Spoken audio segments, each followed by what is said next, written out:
Assalamualaikum warahmatullahi wabarakatuh. Nama saya adalah Nur Sarifah dari kelas PAI 4C. Saya di sini akan menjawab beberapa pertanyaan dari audiens mengenai sejarah dinasti Bani Abbasiyah. Pertanyaan pertama, ada berapa periode masa sejarah dinasti Abbasiyah? Periodisasi dinasti Bani Abbasiyah terdiri dari 5 periode.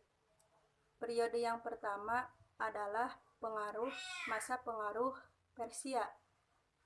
Pada periode ini, dinasti Bani Abbasiyah mengalami banyak kemajuan dan mencapai abad kejayaannya.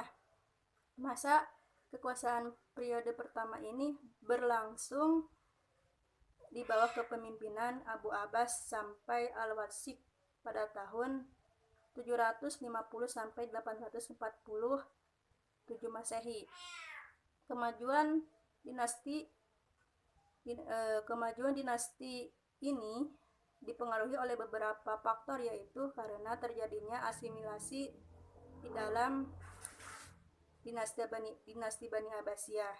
Kemudian partisipasi orang-orang non-Arab dalam perkembangan dinasti ini, khususnya orang-orang Persia. Dan perkembangan dinasti ini berfokus pada pembangunan peradaban Islam. Periode kedua yaitu masa pengaruh Turki. Pada periode kedua ini justru mengalami kemunduran. Periode ini berlangsung sejak tahun 847 sampai 945 Masehi. Saat itu kekhalifahan yang dipimpin Al-Mutawakkil sangat lemah dalam menjalankan pemerintahannya. Kondisi ini dimanfaatkan oleh orang-orang Turki pada masa Al-Mutasim untuk mengambil alih kekuasaan. Sehingga perebutan kekuasaan ini menyebabkan ketidakstabilan politik yang memicu kemunduran dinasti Bani Abbasiyah. Namun kekacauan ini dapat diatasi sehingga tidak ada lagi perebutan kekuasaan antar khalifah. Periode ketiga yaitu masa pengaruh dinasti Buwayhi. Pada periode ketiga ini berlangsung sejak tahun 945 sampai 1055 Masehi. Pada periode ini, dinasti Abbasiyah semakin mengalami kemunduran. Hal itu disebabkan oleh kekhalifahan dinasti Abbasiyah yang didominasi oleh dinasti Buwayhi, yang akhirnya menimbulkan banyak masalah politik di dalam dinasti. Meskipun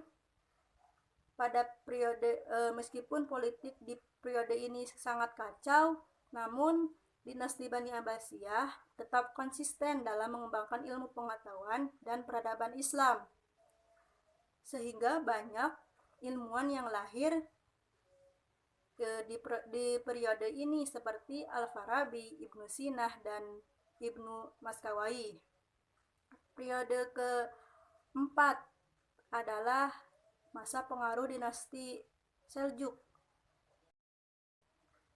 Periode keempat ini dimulai sejak tahun 1055 sampai 1199. Pada periode ini, pengaruh dinasti Buwayhi sudah mulai memudar dan digantikan oleh pengaruh dinasti Seljuk. Paham Syiah yang dibawa oleh dinasti Buwayhi sudah mulai digantikan. Namun dominasi dinasti Seljuk terhadap dinasti Bani Abbasiyah tidak berlangsung lama karena terjadinya konflik internal dan yang akhirnya menyebabkan dinasti Bani Abbasiyah terbebas dari pengaruh dinasti lain. Periode kelima yaitu terbebas dari dinasti-dinasti lain. Periode kelima ini merupakan akhir kekuasaan dinasti Bani Abbasiyah. Periode ini berlangsung sejak tahun 1199 Masehi sampai 1258 Masehi. Di periode kelima ini, akhirnya dinasti Bani Abbasiyah terbebas dari dinasti lain, dari pengaruh dinasti lain. Meski begitu, dinasti ini semakin mengalami kemunduran. Perluasan wilayah yang terhenti dan kondisi politik yang sangat kacau memperparah kemunduran dinasti Bani Abbasiyah ini. Hingga akhirnya pada tahun 1258, dinasti Abbasiyah ini mengalami kehancuran dan meninggalkan kesan bagi umat Islam. Begitu. Baik, pertanyaan kedua, mengapa dinasti Abbasiyah bisa dengan mudah dihancurkan padahal jika dilihat masa kejayaannya sudah 5 abad? Kehancuran dinasti Bani Abbasiyah disebabkan oleh dua faktor, yaitu faktor internal dan eksternal. Faktor internal ini disebabkan oleh yang pertama karena tampilnya penguasa lemah yang sulit mengendalikan wilayah yang luas, ditambah sistem komunikasi yang lemah dan belum maju sehingga menyebabkan lepasnya daerah satu persatu. Kedua, karena kecenderungan para penguasa yang hidup mewah, mencolok dan berpoya-poya, kemudian diikuti oleh para hartawan dan anak-anak pejabat sehingga ikut menyebabkan roda pemerintahan terganggu dan rakyat pun menjadi miskin.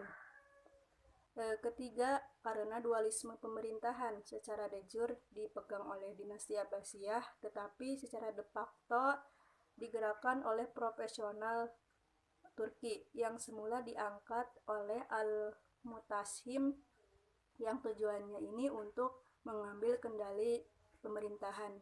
Keempat, karena praktek korupsi oleh penguasa diiringi munculnya nepotisme yang tidak profesional di berbagai provinsi.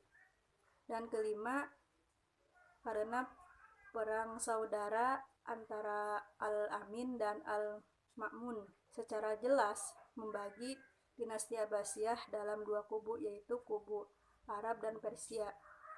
Kemudian pertentangan antara Arab dan non-Arab, perselisihan antara Muslim dan non-Muslim, dan perpecahan di kalangan umat Islam sendiri.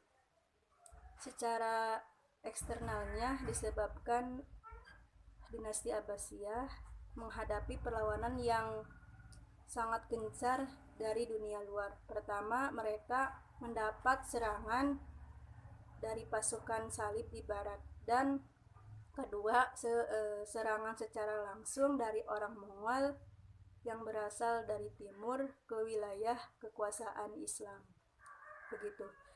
Selanjutnya pertanyaan yang kedua, dalam sejarah dikatakan bahwa pendiri dinasti Abbasiyah memiliki gelar yaitu As-Saffah. Maksud dari gelar tersebut karena apa? Pendiri Abbasiyah yang mendapatkan gelar As-Saffah bernama Abu Abbas. Kenapa ia mendapatkan gelar As-Saffah?